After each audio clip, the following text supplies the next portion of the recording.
Hello, my name is Eric Sullivan, and this is the Sewer Knowledge Vlog. I've been involved in the trenchless technology industry and the sewer services industry since 2007. I'm a consultant, I've been a business development manager, a project manager, and since 2012, I've been training and certifying engineers and camera operators in the Pipeline Assessment Certification Program, also known as PACP. This is a course that's offered through NASCO, which is the National Association of Sewer Service Companies. I want to make one important disclaimer. All right, so today's conversation is about when, or really when not, to pre-clean a sewer prior to CCTV inspection. So anybody who's taken the PACP course would most likely recite to you that the primary objective of the PACP is to fully document structural deficiencies and construction features, since those defects and features will have significant long-term influence on pipe integrity and pipe management. This is one of the core concepts of the PACP, and stated another, maybe more simple way would be to say that prior to an inspection, pipes need to be sufficiently cleaned such that one could easily identify and observe deteriorated locations. Also that one would be able to identify the pipe material, the pipe diameter, observe the joint connections, and also, of course, note and observe all of the lateral connections. Because the conditions observed in those locations are going to typically make the difference for an engineer in choosing what actions would need to be recommended next for that pipe, such as maybe recommending a trenchless rehab and what method of trenchless rehab, or perhaps recommending digging and replacing, or maybe just recommending to reassess the pipe's condition in a number of years. So although the NASCO PACP manual does not contain specific quantitative language for what constitutes a clean or dirty sewer pipe, its guidelines do recommend that CCTV equipment should achieve an unobstructed view of the entire pipe, really all 12 clock positions, and that the pipe should be free of debris and obstructions that would significantly impede visibility. NASCO guidelines even go as far as recommending re-cleaning and re-televising lines where debris and obstructions remain.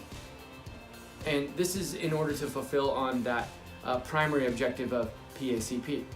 So all that being said, pre-cleaning prior to CCTV inspection, while often has been employed as the standard practice in our industry, it actually may not always be the most appropriate course of action. Really, this depends on some considerations and also the goals and conditions for certain types of different projects where TV equipment is used. The following is my conversation about some of the circumstances where pre-cleaning may not be recommended and why. First, let's talk about fats, oils, and grease. So many communities, particularly those communities with a high concentration of restaurants, they struggle with problems related to fats, oils, and grease, fog. This is a result of cooking oils and food waste being improperly disposed of into sewer drains. This would be as opposed to a grease trap or just putting your fats, oils, and grease in the garbage. So what we know about how fog deposits form in sewers is that initially you have some small bits that enter from the sewer laterals, and then they tend to accumulate in the main line and adhere to the pipe wall, and it's usually just above the flow line and at a location just downstream of that lateral tap connection. And over time, more and more of these small bits will congeal and form a larger mass that will more severely constrict and can even block the entirety of the flow in a mainline pipe. So utilizing CCTV inspection to pinpoint precisely which lateral connection that these fog particles are entering from can often be invaluable for sewer agencies, because it gives them that information that would then enable them to issue a warning or a citation to the specific business and restaurant or the residents that they are able to identify as, improperly disposing of fats, oils, and grease. And what's important to note here is that pre-cleaning the main line through the common method of high pressure jetting, it tends to remove all that evidence, okay? The larger amounts of grease are no longer going to be visible on that pipe wall, and you wouldn't be able to tell which lateral specifically that grease was entering the main line from. So this makes it difficult for the sewer agencies to really take any actions that would have them address the cause of the problem. Second, another instance where it may not be appropriate to pre-clean the sewer prior to TV inspection is on a cross-bore safety project. So what is a cross-bore? Well, according to the Cross-Bore Safety Association, a cross-bore is defined as an intersection of existing underground utility or underground structure by a second utility, resulting in direct contact between the transactions of these utilities, and such that it compromises the integrity of either or both utility or underground structure. In plainer language, it's when someone accidentally drills through an existing sewer pipe with a smaller diameter pipe. Usually this would be caused by a contractor installing a gas, electric, or telecom utility line, and usually it's through the use of the method known as horizontal directional drilling. So crossbores have proven to be a major liability for both sewer agencies and gas companies throughout North America.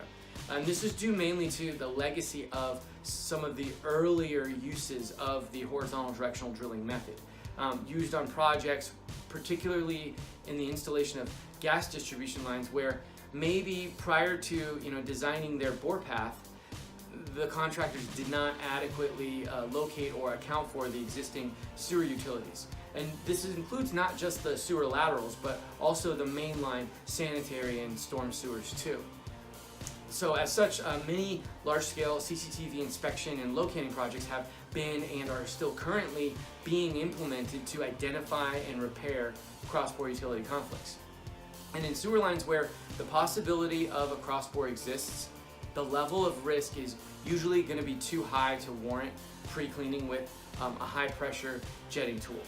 And really, as a result of that, we've seen a lot of specification guidelines, and many cross-bore projects actually forbid this type of pre-cleaning prior to CCTV inspection, because the impact of a jet nozzle on a cross-bore would likely do significant damage and probably destroy that utility line. And with regards to a gas distribution line, that actually could ignite an explosion. Third, let's talk about overly aggressive cleaning. So an important consideration that more and more sewer agencies and consultants are taking into account is the simple fact that the vast majority of the sewer pipes in North America are well over 50 years old now, and they predate the use of high-pressure jetting technology. So you could say that when these pipes were manufactured and installed, at that time, nobody had envisioned that in 2018, modern-day vacuum trucks would be employed to clean sewers, and that these units that we've had now for a while would be capable of 3,000 pounds per square inch water pressure and delivering the water up to 120 gallons per minute in the pipe. That's a significant amount of water that's being applied to these aging sewer pipes that really weren't designed for this. So what sometimes gets stepped over, more specifically, is that many of the most common structural defects that we're finding, things like offset joint or separated joint, broken, missing pipe, holes in the pipe, or just deteriorated and porous lateral connections, well, these defects can be severely exacerbated by the use of high-pressure jetting tools, because these tools will actually temporarily cause a surcharged condition in the pipe, and that's going to actually cause more backfill from outside of the pipe to then ingress and drain into the sewer, so those voids beyond the pipe just got bigger.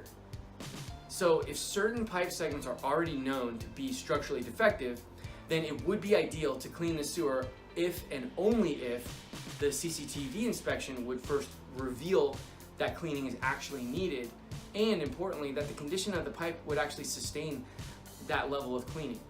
So it's worth considering that if such a practice were to be implemented and employed on a larger scale, there really could be significant cost and fuel savings from a more optimized use of vacuum trucks in the fleet. So basically reversing that workflow where we put the camera in first and then, if needed, would then introduce high pressure jetting.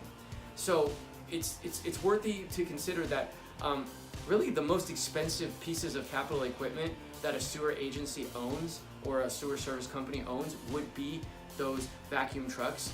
And also these units are highly disruptive to street traffic when they're used in the field and they're staged on streets.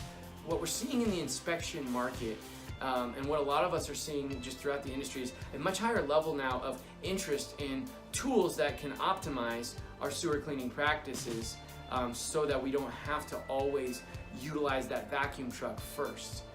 These would be tools such as a pole-mounted optical zoom camera, an acoustic sewer testing tool. This is a technology that will determine if there's a constriction in the pipe.